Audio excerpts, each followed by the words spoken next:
Hello students, welcome to our channel. मैं नीलम और आज का टॉपिक है नेशनल इनकम। बच्चों, अगर आप क्लास 12th से लेकर ये टॉपिक इंपॉर्टेंट है कॉम्पिटिटिव एग्जाम्स तक, तो आप किसी भी फील्ड में अगर नेशनल इनकम आपके सिलेबस में मेंशन है तो इसको आप बहुत अच्छे से करना, चाहे एमसीक्यू हो, चाहे फिर थ्योरेटिकल क्वेश्चन हो या फिर प्रैक्टिकल हो, सब कुछ आता है इसमें।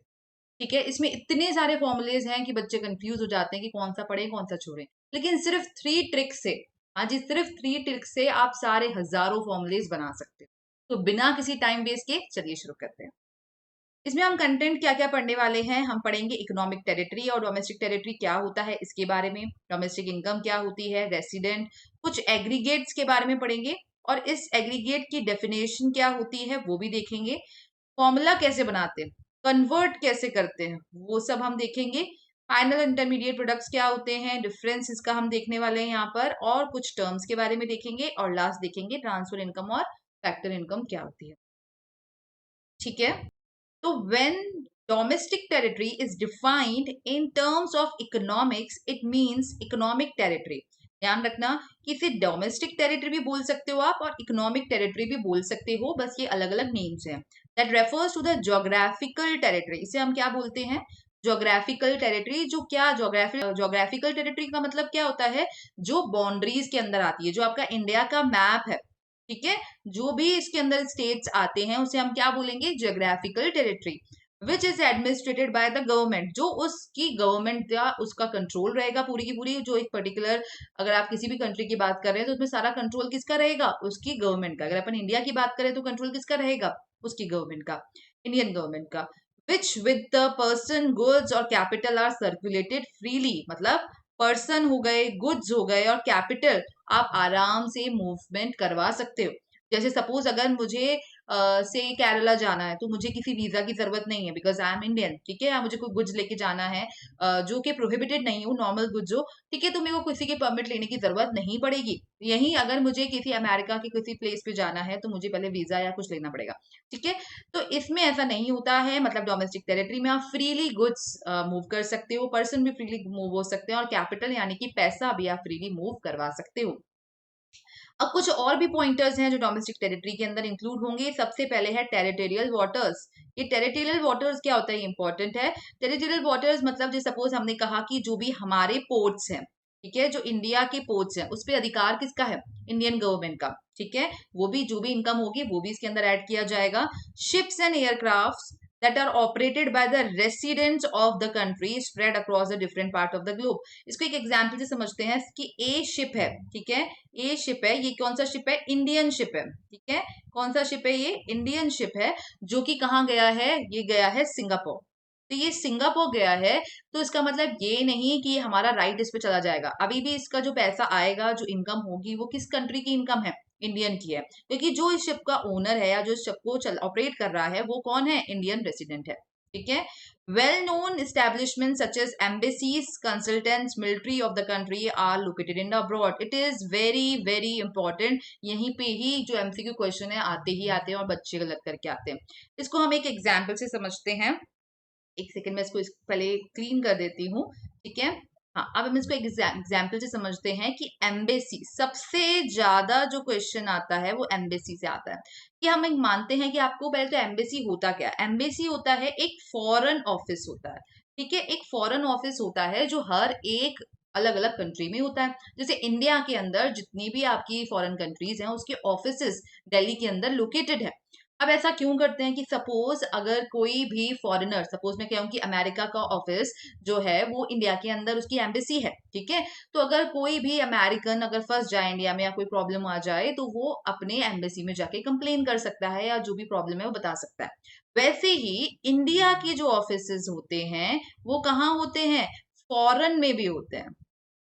ठीक है, इंडियन के जो ऑफिसेज होते हैं वो कहाँ होते हैं, फॉरेन में भी होते हैं। लेकिन वो पार्ट किसका है, वो पार्ट हमेशा किसका कहलाएगा, इंडिया का ही कहलाएगा। भले इंडिया का ऑफिस लंदन में हो या फिर चाइना में हो या फिर इजराइल में हो, कहीं पर भी हो, रशिया में हो, एम्बेसी, ठीक है। तो वो लेकिन पार्ट किसका कहलाएगा, हमेशा इंडिया का ही कहलाएगा, ये ध्यान रखिए। अच्छा, अगर मैम यहाँ पर अगर से चाइना का ऑफिस है, वो पार्ट किसका कहलाएगा, चाइना की एम्बेसी है यहाँ पे, वो पार्ट किसका कहलाएगा, तो वो पार्ट बेटा चाइना का ही कहलाएगा, हमारा पार्ट नहीं है। बेसिकली जो हमारा ऑफिस है अगर बाहर कहीं पर भी है तो वो हमारा ही पार्ट कहलाएगा। मैं सिर्फ एम्बेसी की बात कर रही हूँ, मिलिट्री ऑफिस की बात कर रही हूँ, बाकी किसी की बात इसमें नहीं हो रही। आई होप आपको ये क्लियर है। अब बात करते हैं डोमेस्टिक इनकम के बारे में। Domestic income is the sum of all factor income. सारे फैक्टर इनकम क्या होते हैं, फैक्टर इनकम ये मैं अपने प्रीवियस वीडियो में बता चुकी हूँ, फिर भी एक बार बता देती हूँ। फैक्टर इनकम होती है आपकी wages, interest, profit and rent. ये सारी आपकी फैक्टर इनकम होती हैं। ये किसका पार्ट होती है ना, डोमेस्टिक, मतलब आप अपने ही ज्योग्राफिकल टेरिटरी में ये सब आपको मिल रहा है, कोई भी फैक्टर इनकम मिल रही है या फिर सारी मिल रही है। Economic territory of a country irrespective of the fact that it is earned by the resident of a country और the non resident of the country. ये बहुत इंपॉर्टेंट है भाई। सपोज अगर कोई अमेरिकन, ठीक है, कोई अमेरिकन इंडिया में इन्फोसिस में जॉब करता है। इन्फोसिस क्या है, एक कंपनी है, आईटी कंपनी है, उसके अंदर जॉब करता है, ठीक है।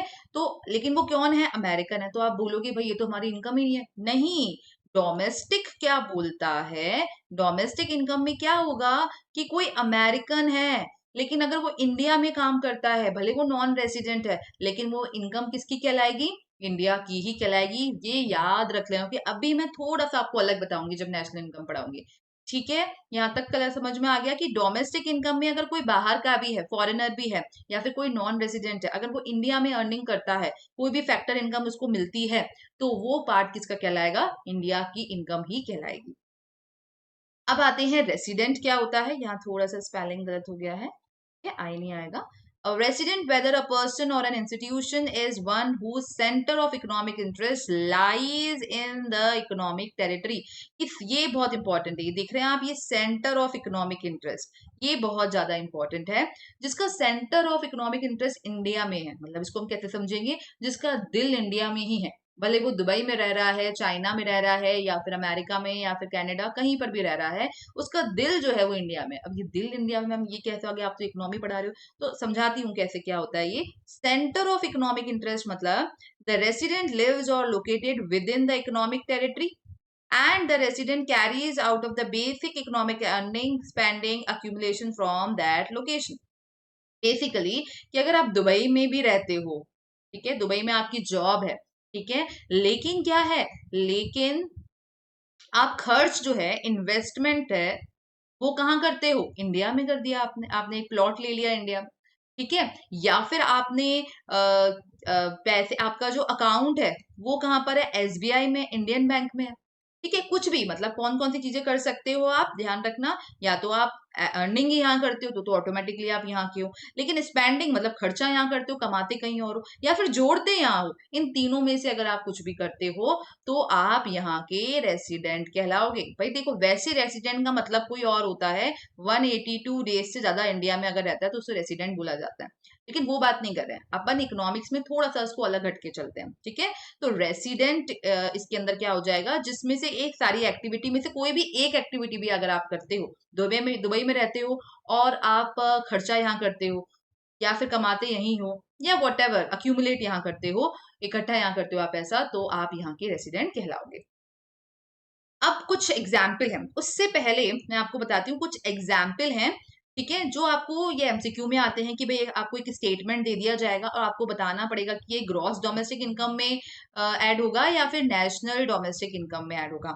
एक बार मैं वापस इसको हल्का सा रिवाइज करा देती हूँ कि आप देखिए कि इसमें अपन क्या बात करते हैं, ज्योग्राफिकली बात करते हैं, क्या बात करते हैं, ज्योग्राफिकल बात करते हैं कि आपकी बाउंड्रीज क्या है, भाई देखो वो प्लेस इंडिया में आ रही है क्या, या फिर वो फॉरेनर इंडिया में ही काम कर रहा है क्या, तो फिर इसमें ऐड हो जाएगा। इसमें तो आपको एक कोट याद करना है, क्या कोट याद करना है, हमारा आदमी हमारा है, हमारा है, मतलब कि आप दुबई में रहो, आप इटली में रहो, आप कहीं पर भी रहो, मतलब हमारा आदमी अगर है वो इंडियन इंडियन है तो वो उसका इनकम हमेशा अपन ऐड कर देंगे। ठीक है, ये ट्रिक है, ये ट्रिक है ना, ये ट्रिक है। चलो अब आपके क्वेश्चन सॉल्व हो जाएंगे। जैसे क्या है, state bank of India located in Punjab. अब ऑब्वियस ही बात है, पंजाब में अगर लोकेटेड है तो ऑब्वियस ही बात है क्या होगा, ऐड ही होगा, क्योंकि पंजाब कहाँ पर आता है, इंडिया में ही आता है। अब ये देखो, Reliance industry located in New York. अब न्यूयॉर्क तो इंडिया में नहीं आता, लेकिन रिलायंस इंडस्ट्री, सॉरी मुकेश अंबानी कौन है, हमारे आदमी, इंडियन के हैं, तो वो किस में ऐड हो जाएगा, नेशनल डोमेस्टिक इनकम में ऐड हो जाएगा। Rent receive to landlord on behalf of the property in Lucknow. Lucknow के अंदर आपको कोई रेंट मिला है, कहां पर मिला है, लखनऊ। लखनऊ कहां पर आता है, इंडिया में आता है, तो ये डोमेस्टिक में ऐड हो जाएगा। Rent receive to Indian on behalf of property in Indonesia. भाई इंडोनेशिया में कोई प्रॉपर्टी, उधर से आपको रेंट मिला है, ठीक है, लेकिन आप कौन हो, आप एक इंडियन हो, ये मत भूलो। मैंने क्या बताया आपको, हमारा आदमी हमारा है, चाहे इटली में रहे, इंडोनेशिया से पैसा मिल रहा है, कोई बात नहीं, इंडियन तो है, तो हम इसमें क्या कर देंगे, इसको ऐड कर देंगे। Foreigner received a salary in Kolkata. मैंने क्या बताया, कोलकाता कहाँ आता है, आपने इसको सिर्फ जगह देखना है, कोलकाता कहाँ आता है, इंडिया में आता है, तो उसमें ऐड हो जाएगा। Indian received a salary in Singapore. यहाँ पर जगह का कोई इंपॉर्टेंट नहीं है, बस वो इंडियन होना चाहिए, हमारा आदमी होना चाहिए, हमारा आदमी है तो हम इसको ऐड कर देंगे। ठीक है, Indian embassy located in Singapore. देखो ये एक्सेप्शन होता है, दिस इज एक्सेप्शन। अब आप बोलोगे मैम सिंगापुर तो इंडिया में नहीं आता, अब कैसे, मैंने आपको एम्बेसी का केस बता दिया। एम्बेसी एक ऐसा ऑफिस है कि जो अलग अलग जगहों पर होता है, लेकिन फिर भी हम इसको अपने में ही ऐड करते हैं। ठीक है, स्टेट बैंक ऑफ इंडिया, अगर अमेरिका में स्टेट बैंक ऑफ इंडिया कौन है, इंडिया का है भाई, तो यहाँ पर ऐड हो जाएगा। कोई भी डाउट हुआ कमेंट में लिख दीजिए। ठीक है, national income and aggregates, it refers the sum of factor income earned by the normal resident. जो भी normal resident of the country within या फिर आउटसाइड द डोमेस्टिक टेरिटरी। ध्यान रखना, नेशनल इनकम मैंने आपको बताया, या तो भाई इंडिया में ही कमा ले या फिर आउटसाइड भी कमा सकता है, बस शर्त क्या है, वो हमारा आदमी होना चाहिए, तब हम उसको ऐड कर देंगे। ऐसे नहीं कि फॉरेनर है वो अमेरिका में कमाता है, तो भाई अमेरिकन गवर्नमेंट की वो इनकम है, हमारी इनकम नहीं है। ठीक है, हमारा आदमी होना चाहिए, it must be an Indian, it must be an resident. Okay, अब कुछ एग्रीगेट्स हैं। एग्रीगेट क्या है, GDP MP, GDP FC, NDP. देखो सबसे पहले तो जीडी, जी का मतलब क्या होता है बेटा, ग्रॉस। ठीक है, डी मतलब होता है डोमेस्टिक, टी मतलब होता है प्रोडक्ट।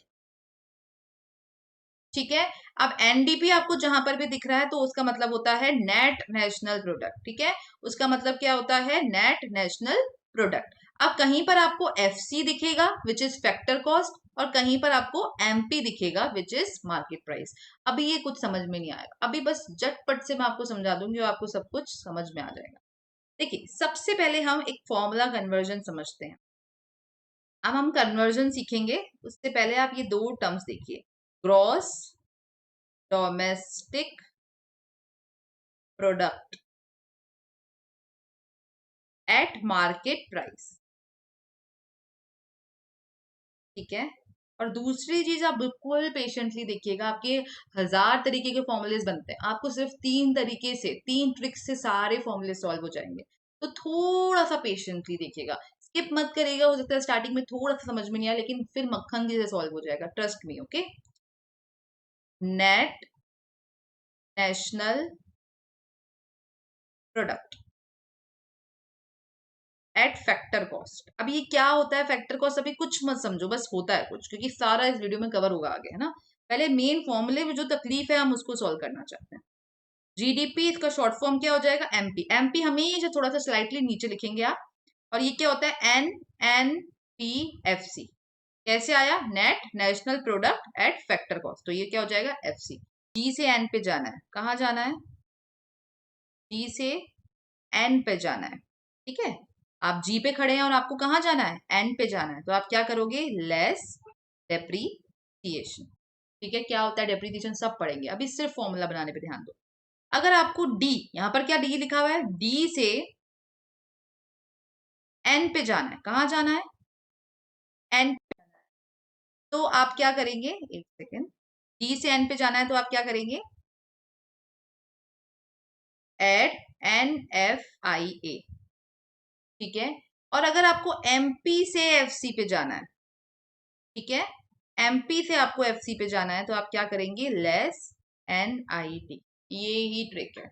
और छोटे में बता दूं तो आप यहां पर भी लिख देते हूं मैं आपको, जी से एन पे जाना है तो आप क्या करेंगे, लेस डेप्रिसिएशन, ठीक है। अगर डी से एन पे जाना है तो आप क्या करेंगे, एड NFIA। अगर आपको एमपी से एफसी पे जाना है तो आप क्या करेंगे, लेस NI। ये आपको बस इतना सा देखना है। अब आप एक बार पॉज कर दें इस वीडियो को और ये लर्न कर दें बस। ग्रॉस से नेट पे जाएंगे तो डेप्रिसिएशन लेस होगा, ठीक है। अगर आप डी से एन पे जाएंगे तो NFIA का फुल फॉर्म क्या होता है, net factor income from abroad, क्या होता है सब पढ़ाऊंगी, बस अभी इसको आप देख लीजिए। मार्केट प्राइस से अगर आप फैक्टर कॉस्ट पे जाएंगे तो लेस करेंगे NIT, बहुत कि यहाँ पे GDP को हम किस में कन्वर्ट करेंगे, NNPFC पे, ठीक है, यहाँ पर MP आएगा, ठीक है। तो अब G से जब N पे जाएंगे तो क्या होगा, लेस डेप्रिसिएशन, ठीक है। और अगर D से N पे जाएंगे तो क्या होगा, एड NFIA, ठीक है। और मैं बहुत शॉर्ट फॉर्म में लिख रही हूँ, और MP से अगर FC जाएंगे तो लेस क्या हो जाएगा, NI, यहाँ तक ठीक है। यहाँ लिख देती हूँ, आप कंफ्यूज ना हो जाए, ये NFIA है ना। यहाँ तक समझ में आ गया। अब अपन फॉर्मूला कन्वर्जन करते हैं, बहुत मजा आने वाला है। चलो जल्दी से पेन उठा लो।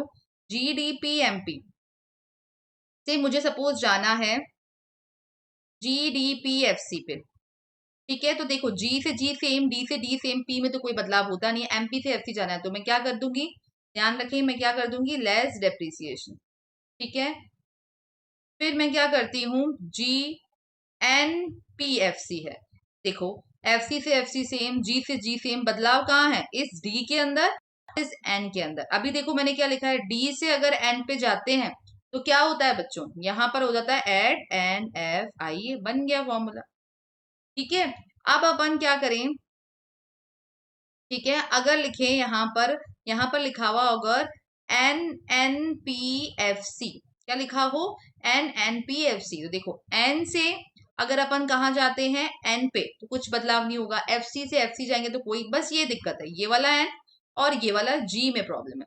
तो हम क्या करेंगे इसमें, देखो जब G से N पे जाते हैं तो क्या होता है, लेस डेप्रिसिएशन, ठीक है। अच्छा, अगर मुझे इधर से GNP से कहां पर जाना हो, मुझे जाना हो NDPMP पे, कहा जाना हो, NDPMP पे, देखो तो G से मैं N पे जाऊंगी, G से मैं कहा जाऊंगी, N पे जाऊंगी, तो बच्चा क्या होगा, एरो का बहुत ध्यान है, G से कहा जा रही हूं मैं, N पे, तो क्या होगा, लेस डेप्रिसिएशन, ठीक है। अच्छा, फिर देखो एन एन, फिर ये तो बहुत ज्यादा अजीब सा है कि एन से अगर मैं डी पे जा रही हूँ, कहां से, एन से डी पे जा रही हूँ बेटा, इस बार मैं कहां से जा रही हूँ, एन से डी पर, ना कि डी से एन पर। तो अगर डी से एन पर जाते हैं तो प्लस NFI होता है। अब अपन किस पर जाएंगे, एन से डी पे, तो क्या हो जाएगा, एड NF, ओ सॉरी, लेस NFI होगा, लेस NFI, इरेज ही कर देते हैं फालतू आप कंफ्यूज ना हो जाए, लेस NFI, ठीक है। अब FC से कहा जाना है, MP पे, इसमें तीनों ही मैच नहीं हो रहे थे, समझ रहे हैं आप, तीनों ही मैच नहीं हो रहे थे, तो FC से अगर MP पे जाएंगे तो क्या हो जाएगा, लेस NI, ठीक है, ये समझ में आया। चलो, अगर मैं यहां से यहां जा रही हूँ, कहाँ जा रही हूँ, यहां से यहाँ, कि N से अगर मैं N पे जा रही हूँ तो कुछ बदलाव नहीं होगा। D से अगर मैं N पे जा रही हूँ, कहाँ पे जा रही हूँ, D से N पे, वापस देख लो, D से N पे जा रही हूँ तो ऐड क्या हो जाएगा, NFIA, क्या ऐड हो जाएगा, NFIA, ठीक है। और MP से अगर FC पे जा रही हूँ तो क्या हो जाएगा, लेस NIT। आई होप यहाँ तक क्लियर है। अच्छा, अब अपन इधर से एक एरो बना देते हैं, ठीक है। आपकी जहां से, अब मैं ऐसे कोई कैलकुलेटिव एरो नहीं बना रही हूँ, आपको जहां से अच्छा लगता है आप वहां से एरो बना, इतने सारे मैंने आपको 8 एग्रीगेट्स बताया ना, उनमें से आप कहीं से भी कहीं पे भी जा सकते हैं, और क्वेश्चन वाला भी ऐसे ही करेगा, ठीक है। तो G से अगर अपन N पे गए, देखो कहाँ जा रहे हैं, G से N पे, तो G से N पे जाते हैं तो आपको सबको पता है लेस डेप्रिसिएशन होता है। अच्छा, D से D पे तो कोई बदलाव नहीं, FC से MP, अब कहाँ जा रहे हैं बच्चा अपन, FC से MP, एमपी से एफसी नहीं, एफसी से एमपी, तो उल्टा कर देना साइन, एड एनआईटी कर लेना। ठीक है, ये चीज क्लियर है। अब आते हैं, अब हम जाएंगे यहाँ पे, यहाँ एरो मतलब एनडीपी एमपी से हम जाएंगे जीडीपी एमपी पे। तो देखो यहाँ पर सब सेम है, डीपी एमपी, बस ये यहाँ नाटक है। एन से कहाँ जाना है अपन को, जी पे। ध्यान रखना जी से एन पे नहीं जाना, एन से जी पे जाना है, तो ऐड होगा डेप्रिसिएशन, उल्टा होगा। आपको तो बस ये याद करना है, दिमाग को आप दो ऑप्शन मत दो, दिमाग को आप एक ही ऑप्शन दो। दूसरा ऑप्शन उसको बोल दो कि भाई जब ऐसा नहीं हो तो उल्टा कर देना, तो दिमाग आपको वही आंसर बताएगा। आपको ये तीन ही याद करने, ऐसे नहीं आप उल्टे वाले भी याद कर लो कि भाई एन से जी पे करते तो एड डेप्रिसिएशन, आप 100% कंफ्यूज हो जाओगे। आपको सिर्फ ये तीन याद करने हैं, आपका माइंड बहुत शार्प है, उस टाइम आपको जरूर आंसर आ जाएगा। आप देखो जी से एन पे जाते हैं, आप ये याद करो, एन से जी पे बस आपको साइन उल्टा करना है, वो अपने आप आपको बताएगा। ओके ठीक है। अब आते हैं कि सपोज अगर मैं, ठीक है, अगर मैं क्या करती हूं, एन एनडीपीएफसी, ठीक है, एनडीपीएफसी पे जाती हूँ कि मतलब एन एन तो कॉमन है, डी डी कॉमन है, एमपी से एफसी जा रही हूँ, सिर्फ एमपी से एफसी। देखो एमपी से एफसी में क्या होता है, लेस एन आई। अब इसको इससे जोड़ देते हैं, मतलब किसी को भी किसी से जोड़ रही हूं मैं, लिटरली किसी को भी किसी से। ठीक है, तो N N P M P है, धर क्या लिखा है, N D P F C, बस ये वाला एन और ये वाले डी में नाटक है। तो जब एन से डी पे, ध्यान रखना डी से एन पे नहीं, डी से एन पे, देखो डी पहले आता है, एन बाद में आता है, तो डी से एन पे जाएंगे तो हमेशा क्या होगा, प्लस एन एफ आई होगा। लेकिन तो उल्टा बोल रहा है, एन बाद में आता है और ऊपर चढ़ो तो हमेशा अपन क्या कर देंगे, लेस कर देंगे। ठीक है, आई होप आपको ये समझ में आ गया होगा। आप घर पे अब आपका क्या काम करना है, आपको आपको ले लेना है कोई भी जीडीपी एमपी से, और आप कहीं पर भी जाते जाओ जीडीपी एनपी से, एनएनपी एफसी, और आप बनाओ फॉर्मूले। ठीक है, कोई भी परेशानी आती है आप कमेंट पर लिखिए। अब हम बात करेंगे net factor income from abroad, जो अब मैं आपको इतनी देर से बता रही हूँ, एनएफआई ये होता क्या है।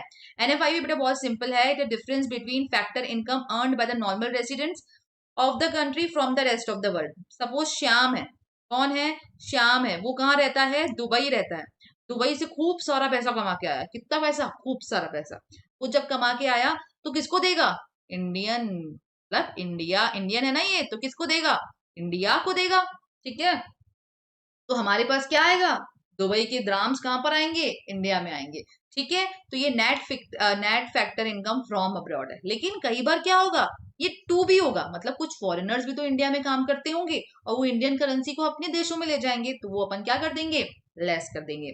ठीक है, सिंपल सा है। It refers to the difference between factor income by the normal residence country from the rest of the world in terms of कैसे कमाओगे आप पैसे, कोई ये wages, salary, rent, interest and profit. ठीक है, and similar payment made to the normal residents of other country. भाई देखो जो हमारा, हम अगर अमेरिका में तो डॉलर्स यहाँ लेके आ रहे हैं, ये क्या हो जाएगा, फ्रॉम, और कुछ अमेरिकन यहाँ पर हैं जो इंडियन करेंसी वहां लेके जा रहे हैं, तो वो क्या हो जाएगा, हमारे को डिडक्ट करना पड़ेगा टू। तो नेट फैक्टर इनकम फ्रॉम कैसे निकलता है, फ्रॉम में से क्या माइनस कर दो, टू को माइनस कर दो, फ्रॉम में से क्या माइनस कर दो, टू को माइनस कर दो। बताया था मैंने आपको, जब आपको नेशनल इनकम निकालनी होगी तो आप क्या करोगे, वापस बता देती हूँ, डी से एन पे जाना हो, डी से कहा जाना हो, एन पे, डी से कहा जाना है, एन पे जाना है, तो ऐड क्या होगा, एन एफ आई, ये ऑलरेडी हम कर चुके हैं।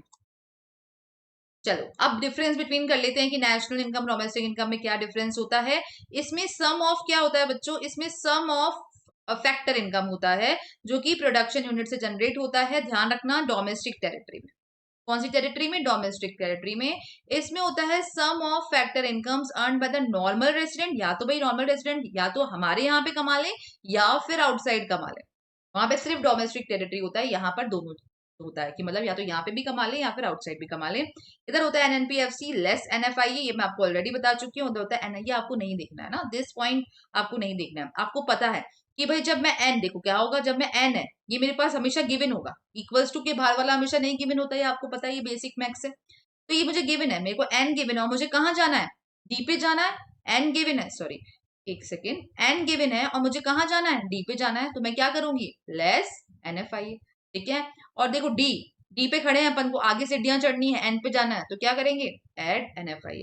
इसमें एनएफआई इंक्लूड नहीं होता है, इसमें एनएफआई इंक्लूड होता है। अब बात करते हैं इंटरमीडिएट प्रोडक्ट्स और फाइनल प्रोडक्ट के बीच में क्या डिफरेंस होता है। These are the goods and services which are use either for the consumption, या तो कंजप्शन के लिए यूज होंगे या फिर किसके लिए यूज होंगे, इन्वेस्टमेंट के लिए। मतलब मैंने एक बार गुड्स ले लिया तो मैं तो खुद कंज्यूम करूंगी या फिर कहीं पे इन्वेस्ट कर दूंगी। जैसे सपोज मैंने, अगर मेरा रेस्टोरेंट है, ठीक है, और मैंने चेयर टेबल्स ये रेस्टोरेंट में खरीदा है, तो मैं चेयर टेबल थोड़ा बेचने का काम है मेरा, वो तो मेरा एज ए इन्वेस्टमेंट है, ठीक है। या फिर मैंने अगर पनीर खरीदा और मैं सोचूं कि पनीर, आज मैं पनीर के परांठे खाऊंगी, तो भाई ये मैंने खुद के कंजप्शन के लिए यूज किया है, मेरा कोई बिजनेस नहीं है परांठे बनाने का, ठीक है, ये आपको समझना होगा। इंटरमीडिएट में क्या होता है, या तो आप उसको रीसेल के लिए करते हो, ध्यान रखना, या आप इसको क्या करोगे, रीसेल के लिए करोगे, या फिर आप उससे कुछ और बनाओगे, ठीक है। या तो आप रीसेल करोगे या फिर आप क्या करोगे, आप उससे कुछ और बनाओगे, ठीक है। So they do not undergo further, इसमें कुछ भी फर्दर ट्रांसफॉर्मेशन नहीं होता है, जैसा है वैसा ही होगा, इसमें कोई भी फर्दर ट्रांसफॉर्मेशन नहीं होगा, इसके अंदर फर्दर ट्रांसफॉर्मेशन होता है। जैसे सपोज अगर आपने किसी ने कॉटन परचेज करी हो और आप उससे कुछ फैब्रिक बनाने वाले हो, तो ये क्या हो जाएगा आपके लिए, intermediate.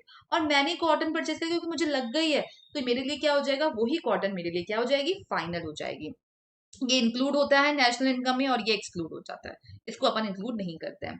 Milk purchase by the consumer for immediate consumption, हाथों हाथ अपन ने कंज्यूम कर लिया या मशीन परचेज कर ली, ठीक है, लेकिन coal use in the factory for further, भाई आगे कुछ बनाएंगे, कोक वगैरह बनाएंगे, ठीक है। मिल्क परचेज कर लिया डायरी के लिए कि आगे रीसेल करेंगे या फिर उसकी मिठाई बना के बेचेंगे, तो ये सब क्या हो जाएगा, इंटरमीडिएट हो जाएगा, ठीक है। ये एक एग्जाम्पल दे दिया है, ये आप पॉज करके पढ़ लीजिएगा।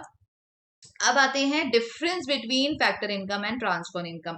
फैक्टर इनकम याद आया, फैक्टर इनकम मैंने आपको बहुत बार फैक्टर इनकम बताया है इसमें ना। तो फैक्टर इनकम क्या होता है, जो फैक्टर से मिलती है। कौन से फैक्टर्स होते हैं, ये देखिए, rent, wages, rent, interest and profit, ठीक है। ये आपको कैसे मिलती है, फ्री में। ये कैसे मिलती है आपको, फ्री में। आपको जैसे कोई स्कॉलरशिप मिल गई, आप क्या बदले में कुछ सरकार को कुछ सर्विसेज दे रहे हो, नहीं दे रहे हो, तो ये क्या हो गई आपकी फ्री में। ट्रांसफर इनकम हमेशा फ्री में होती है, ये बायोलेटरल होती है। फैक्टर इनकम कैसी होती है, बायोलेटरल। कि सपोज आप कुछ दो, सपोज मुझे आप अपना घर दो, ठीक है, तो मैं आपको बदले में क्या दूंगी, रेंट दूंगी, तो ये क्या हो जाएगा, ये बायोलेटरल है। आप मुझे कुछ दोगे, बदले में मैं आपको सब कुछ ना कुछ दूंगी, तो ये कैसी इनकम है, ये बायोलेटरल है। जबकि ट्रांसफर इनकम कैसी होती है, यूनिलेटरल। यूनिलेटरल क्या होता है, यूनिलेटरल होता है जो कि मतलब एक ही है, मतलब स्कॉलरशिप मिल गई आपको, बदले में आपने कुछ नहीं दिया, ठीक है। ये इंक्लूड किया जाता है और ये इंक्लूड नहीं किया जाता। इसमें कुछ एग्जाम्पल है, ओल्ड एज पेंशन, वो भी फ्री में मिलती है, कोई सब्सिडीज मिल गई, ठीक है, ये सारे सारे इसके एग्जाम्पल्स हैं। देखना एक और बात, जो ट्रांसफर इनकम है बहुत इंपॉर्टेंट है, ये पूछते ही पूछते एमसीक्यू में एक आपको आएगा ही आएगा, जिसमें आपसे ट्रांसफर इनकम। इन्वेस्टमेंट और capital formation, it refers to the addition made to the stock of the capital. Investment दो टाइप के होते हैं, एक होता है ग्रॉस इन्वेस्टमेंट और एक होता है नेट इन्वेस्टमेंट। ग्रॉस इन्वेस्टमेंट से अगर मैं डेप्रिसिएशन हटा दूं, क्या करूं, ग्रॉस इन्वेस्टमेंट में अगर मैं डेप्रिसिएशन हटा दूं तो क्या आ जाएगा, नेट इन्वेस्टमेंट आ जाएगा। डेप्रिसिएशन क्या होता है, अभी हम ये पढ़ेंगे। डेप्रिसिएशन क्या होता है कि fall in the value of asset, asset की वैल्यू में क्या हो जाती है, गिरावट। जैसे आपने आईफोन लिया, बहुत खुश हो, लेकिन आपको 10 दिन बाद समझ में नहीं आ रहा कैसे चलाएं, या हमारे को अच्छा नहीं लग रहा, हमारे को लग रहा है एंड्रॉइड ही अच्छा था, तो अब आप सोच रहे हो कि मैं वापस दे दूं, लेकिन क्या आपको उतने पैसे मिलेंगे, सिर्फ 10 दिन हुए तो भी आपको 1-2 हज़ार रुपए कम ही मिलेंगे। तो कहने का मतलब उसकी असेट की वैल्यू क्या हो जाती है, गिर जाती है। तो उसे क्या बोला जाता है, डेप्रिसिएशन बोला जाता है। क्यों होता है भाई, वियर एंड टीयर, कोई टूट फूट गया, कोई पैसेज ऑफ टाइम, बहुत टाइम हो गया, या फिर टेक्नोलॉजी पुरानी हो गई, ठीक है, या कोई नेचुरल फैक्टर हो गया, बहुत सारे रीजन की वजह से एसेट की वैल्यू क्या हो जाती है, गिर जाती है। अब हम पढ़ेंगे एनआईटी के बारे में। एनआईटी क्या होता है, debt indirect tax paid by the producer. अब दो टाइप के टैक्स होते हैं, यहाँ मैंने मेंशन नहीं किया इसलिए मैं आपको बता देती हूँ। एक होता है आपका इनडायरेक्ट टैक्स, आईटी, और एक होता है आपका डीटी, ठीक है। जो सीए वाले होते हैं बहुत बोलते हैं आईटी डीटी, है ना, क्योंकि सब्जेक्ट्स होते हैं। तो इनडायरेक्ट टैक्स क्या होता है बच्चों, वो टैक्स जिसका बर्डन अपन क्या करते हैं, शिफ्ट कर देते हैं। बर्डन शिफ्ट कर देते हैं कैसे, जैसे सपोज आप क्या करा, आपने एसी खरीदा और एसी पे आपका क्या लग गया, जीएसटी लग गया। जीएसटी भरना किसको चाहिए था, जिससे आपने एसी परचेज करा, लेकिन वो लेता किससे है, कस्टमर के। तो कस्टमर के ऊपर उसने क्या कर दिया, बर्डन शिफ्ट कर दिया। इनकम टैक्स, डायरेक्ट टैक्स क्या होता है, इनकम टैक्स जिसका बर्डन आप चाह कर भी शिफ्ट नहीं कर सकते। सपोज आपका कोई फ्रेंड है, आपके फादर ही है, फादर की इनकम बहुत ज्यादा है, वो सोच रहे हैं कि बच्चे की इनकम या फिर मदर के नाम पे शिफ्ट कर दे, तो नहीं कर सकते। जिसकी इनकम है उसी को ही टैक्स देना पड़ता है। तो इनडायरेक्ट टैक्स कौन कौन से होते हैं, जैसे जीएसटी आपको दिख गया, वैट हो गया, ठीक है। अगर आपका लिखा हुआ है कस्टम ड्यूटी, ठीक है, ये हो गया, ये सारे के सारे आपको या फिर एक्साइज ड्यूटी लिखा है, अगर ये टैक्स आपको लिखे हुए हैं तो ये सारे इनडायरेक्ट टैक्स होते हैं, जिसका बर्डन अपन क्या कर सकते हैं, शिफ्ट कर सकते हैं। ठीक है। सब्सिडीज क्या होता है, फाइनेंशियल असिस्टेंस, मतलब कि कुछ कम रेटों में आपको मिल जाता है, जैसे बिल में अभी सब्सिडी मिल रहा है, ठीक है, कोई ना कोई रेट कम मिल रहा है, मतलब कुछ परसेंटेज कम मिलता है, उसे क्या बोला जाता है, सब्सिडीज बोलते हैं। अब एनआईटी क्या होता है, एनआईटी मतलब जिसमें इनडायरेक्ट टैक्स में से आप क्या लेस कर दोगे, सब्सिडीज को लेस कर दोगे। इनडायरेक्ट टैक्स में से जब हम सब्सिडीज को लेस कर देते हैं तो क्या आ जाता है, एनआईटी आ जाता है। ठीक है, ये मैं ऑलरेडी, अब देखो ये मैं आपको ऑलरेडी बता चुकी हूँ, मैं सारे फॉर्मूले आपको बता चुकी हूँ। देखियो ये जीडीपी जीडीपी तो सेम है। अब एमपी, ये रहा एमपी, ये गिवन होता है हमेशा, इक्वल टू के बाद वाला गिवन नहीं होता है, मैंने आपको बताया। एमपी से एफसी जाएंगे तो क्या होगा, एनआईटी लेस होगा। एनआईटी कैसे निकलेगा, टैक्स में से सब्सिडी लेस कर लो तो नेट इनडायरेक्ट टैक्सेस निकल के आ जाएंगे। अब ये है market price versus factor cost. Market price क्या होता है, refers to the price at which the product actually sold in the market, जिससे आप बिकने वाला है, मतलब सपोज होता है ना आपका टैग लगा हुआ होता है, वो क्या होता है, आपकी मार्केट प्राइस। इसके अंदर टैक्सेस लिखा हुआ होता है ना कहीं पे, इंक्लूसिव ऑफ टैक्सेस। आप ना जो छोटी छोटी अगर चीजें परचेज करते हो, जैसे लेज अंकल चिप्स या कोई ऐसा कुछ परचेज करते हो, टेबल्स, उसके अंदर आपको लिखेगा, नीचे आप देखोगे ना जहाँ पे प्राइस लिखा होता है, वहां लिखा हुआ होगा इंक्लूसिव ऑफ टैक्सेस, मतलब आप टैक्सेस ऑलरेडी पे कर चुके हो। अगर आप 1 रुपए की भी चीज कर रहे हो तो उसके अंदर ऑलरेडी टैक्स है जो वो आपने ऑलरेडी पे कर दिया है। ठीक है, लेकिन सब्सिडीज इसके अंदर नहीं होती। ठीक है, एक्सक्लूसिव ऑफ सब्सिडीज, तो इसलिए अपन लेस करते हैं, समझ गए आप। तभी तो मैं कह रही हूँ टैक्स में से अपन सब्सिडी को क्या करते हैं, लेस करते हैं, तो इसलिए यहाँ पर लिखा हुआ है एक्सक्लूसिव ऑफ सब्सिडीज। एक्सक्लूसिव मतलब हटाना। Factor cost refers to the, factor cost में जितना भी भाई कॉस्ट लगा है, फैक्टर कॉस्ट मतलब क्या होता है, जितना भी मैंने रेंट दिया या मैंने किसी को सैलरी दी या जो भी एक्स वाई जेड मेरा खर्चा हो, सब ऐड कर लो, वो क्या बन जाता है, फैक्टर कॉस्ट बन जाता है। अब हम कुछ डेफिनेशन पढ़ेंगे एग्रीगेट्स की। ग्रॉस डोमेस्टिक प्रोडक्ट क्या होता है, जिसमें ग्रॉस मार्केट वैल्यू, क्या बात कर रहे हैं अपन, जीडीपी मार्केट वैल्यू की बात हो रही है, तो मार्केट वैल्यू ऑफ ऑल, ध्यान रखना यहाँ पर ही नाटक करते हैं वो, कुछ और लिख देंगे आपको, सारे फाइनल, इंटरमीडिएट नहीं, final goods and services produce during the country within the domestic territory. ठीक है, डोमेस्टिक टेरिटरी के अंदर अंदर जो भी बना है सब कुछ। अब जीडीपी एफ एफ सी, तो हम इसमें क्या करेंगे, सिर्फ इतना ध्यान रखना, GDP of refers to the gross value of all final goods and services during the within the domestic territory, सिर्फ ग्रॉस मनी वैल्यू की बात होती है इसमें। इधर मार्केट वैल्यू होता है, इधर क्या होता है, जीडीपी एफसी में सिर्फ मनी वैल्यू होता है, पूरी डेफिनेशन सेम होती है। एनडीपीएफसी में भी सारे नेट मार्केट वैल्यू होती है, बाकी सब कुछ सेम है, क्या होगा, नेट मार्केट वैल्यू। देखो अगर आप क्लास 12th में हो तो डेफिनेशंस आती ही आती हैं, ठीक है, 2-3 डेफिनेशंस या 2 डेफिनेशंस या 1 डेफिनेशन जरूर आएगी, तो आप एज इट इज देख लेना। फॉर्मुलेज आपको पता है, देखो जीडीपी एमपी, जी और डी, ठीक है, तो यहाँ पर डी और एमपी तो सब सेम है, डिफरेंस किस में, इस जी में और एन में, जी से एन पे जाएंगे तो क्या होगा, लेस डेप्रिसिएशन। ठीक है, नेट डोमेस्टिक प्रोडक्ट, ये क्या होता है, net money value of all goods and services, सारे, लेकिन सिर्फ क्या है, डोमेस्टिक टेरिटरी में ही होने चाहिए। ठीक है, बाकी कहीं नहीं होने चाहिए, बस यही फर्क है। और इसका फॉर्मूला आप लिख दो, इसमें से आप टैक्स हटा दो और डेप्रिसिएशन। हम दो दो क्यों हटा रहे हैं, क्योंकि देखो जी से एन पे जाएंगे तो क्या होगा, एनआईटी लेस होगा, और अगर एमपी से एफसी पे जाएंगे तो बच्चों क्या लेस होगा, डेप्रिसिएशन। शायद उल्टा बोल दिया, जी से एन पे जाएंगे तो लेस होगा डेप्रिसिएशन, और एमपी से एफसी पे जाएंगे तो लेस होगा एनआईटी, है ना। Gross national product eight market price, GNP की एमपी बात हो रही है, जीएनपी, देखो जीएनपी एट एमपी, है ना। इसमें आपको भाई, आपको अगर फॉर्मूला याद है तो आप डेफिनेशन ऑटोमेटिक बना सकते। ठीक है, ग्रॉस मार्केट वैल्यू, अब जी है तो हमेशा आपको ध्यान रखना है ग्रॉस लिखना है, ठीक है, और जब एन है तो आपको हमेशा लिखना है नेट। ठीक है, एफ सी है तो आपको हमेशा ध्यान रखना है मनी वैल्यू लिखना है। ठीक है, एमपी है तो आपको हमेशा क्या लिखना है, मार्केट वैल्यू। मैं यहाँ पे लिख देती हूँ, ये डेफिनेशन बनाने के तरीके हैं, बच्चों को इतना दिखाते हैं कि इतना हार्ड चैप्टर, इतना हार्ड चैप्टर, बच्चे वैसे ही डर जाते हैं, छोड़ के चले जाते हैं, छोड़ना नहीं है अपन को ना। तो मार्केट वैल्यू क्या होता है बच्चों, मार्केट वैल्यू जहां पर भी लिखा हो तो आप क्या लिखोगे, मार्केट वैल्यू लिखोगे, ऑब्वियस ही बात है, इसमें कोई बोलने वाली बात है क्या। ठीक है, मार्केट वैल्यू ही लिखोगे। अगर कहीं पर आपको दिख जाए एफसी तो आप क्या लिखोगे, मनी वैल्यू, मनी वैल्यू, क्या लिखोगे, मनी वैल्यू।